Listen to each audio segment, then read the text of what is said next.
बातमी मुंबईकरांसाठी महत्त्वाची आहे। स्वयंचलित दरवाजांच्या लोकलची उत्तरेमध्ये चाचणी झाली आणि मुंबईतल्या गर्दीमुळे रेल्वे प्रशासनानं हा निर्णय घेतलाय।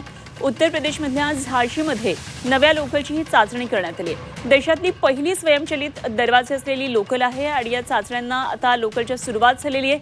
उत्तर प्रदेशमधल्या झाशी विभागांतर्गत खजुराहो महोबा या 62.27 किलोमीटर मार्गावर या अत्याधुनिक रेकची सखोल चाचणी सुरू आहे। तर छतरपूर जिल्ह्यालगतचा हा मार्ग तुलनेने कमी वाहतुकीचा आहे आणि या ठिकाणी चाचणी घेण्यात येते। तर चेन्नईतल्या इंटिग्रल कोच फॅक्टरी इथं स्वयंचलित दरवाजांच्या साध्या लोकलचे रेक तयार करण्यात आलेत आणि यापैकी पहिला रेक काही दिवसांपूर्वी मुंबईमध्ये दाखल झालेला आहे। यानंतर आता दुसरा रेक मुंबईमध्ये न आणता थेट आधी झाशी विभागात चाचणीसाठी पाठवण्यात आला आणि सध्या दुसऱ्या रेकची ही प्रत्यक्ष चाचणी सुरू आहे। तर मुंबई उपनगरी महामार्गावर प्रचंड गर्दी असते, पीक आवर्समध्ये ताण असतो मोठ्या प्रमाणामध्ये आणि मेल एक्सप्रेस गाड्यांची सुद्धा वर्दळ असते।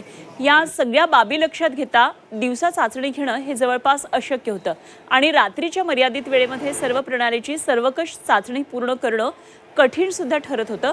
त्यामुळे रेल्वे प्रशासनानं हा दुसरा रेक चाचणीसाठी उत्तर भारतात हलवण्याचा निर्णय घेतला।